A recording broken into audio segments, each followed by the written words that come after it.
So it looks like that certain Aquaman starlet may be too broke to afford an appeal with even her shill media. This is one of her biggest backing sites ever, with the New York Post coming out and saying, you know what, she's broke because of legal fees, lavish spending, and more. Essentially, we are talking about her biggest supporters ever publicly turning on her. And not only are they turning on her, they're flipping the script here. No longer are they talking about JD and all the money he supposedly spent. Nope, they're talking about her. They're talking about her problems. And they're saying, you know what? She's absolutely done. What's astounding is that her own lawyer is the one that brought this up in public discussion while trying to talk to mainstream outlets. And I mean, really think about this. If she can't afford the decision against her, how's she going to shell out millions of dollars for the decision? That's why they're talking to mainstream media.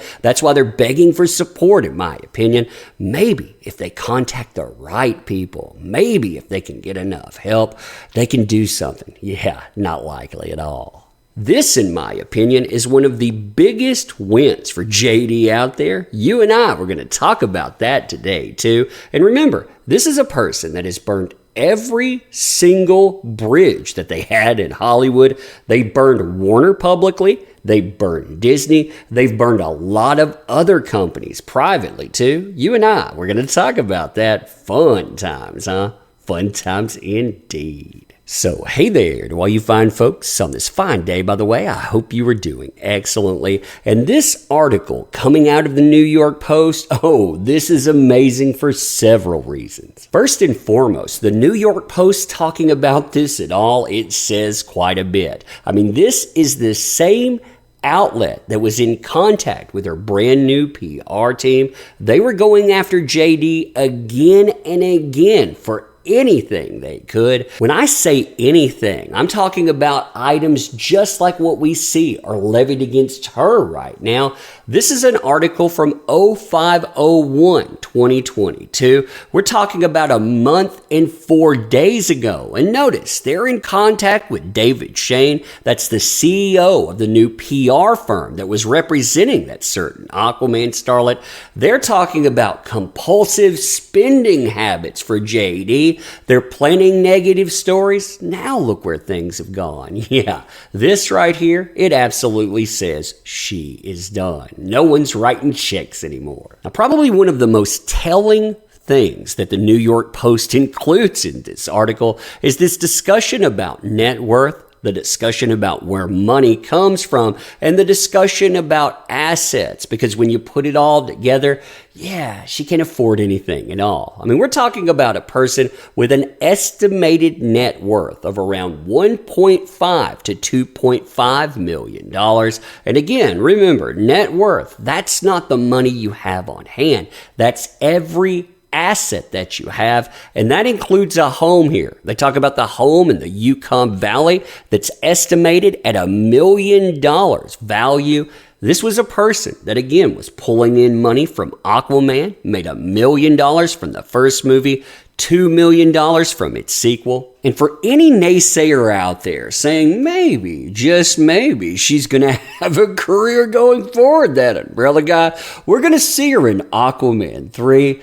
Yeah, remember Walter Hamada himself was forced to testify in this after she was explicitly told not to bring Warner Brothers or Aquaman into this whatsoever. And this is what he had to say. And again, remember, this is coming from Warner Brothers themselves. This is coming from the big dog there. Quote, any alleged delay in picking up that former Aquaman starlet's option for Aquaman 2 was due to creative issues in casting her for the role of Mira for Aquaman 2, which were communicated to her agent at the time. So you have creative issues noted. There's already a problem. Her agent, the one that got out there and liked to talk about why Warner did this or Warner did that, she argued with that. So she's arguing with the president of DC Films themselves. Any alleged delay in Warner Brothers picking up her option for Aquaman 2 was not due to her dispute with JD or to any allegations in this lawsuit, specifically including the counterclaim statement. And my favorite, this one, I think this is the big hitter, and it speaks to her problem right now.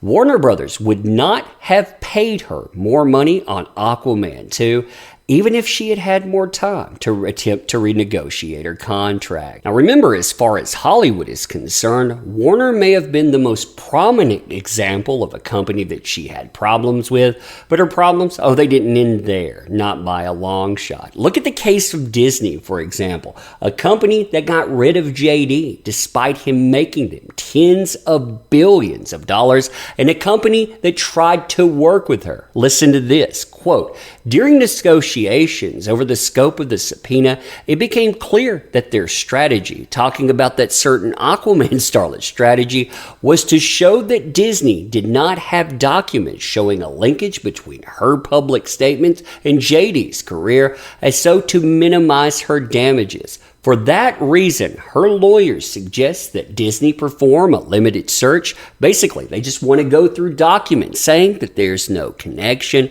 Disney agrees to this, and then in the aftermath, what does she do?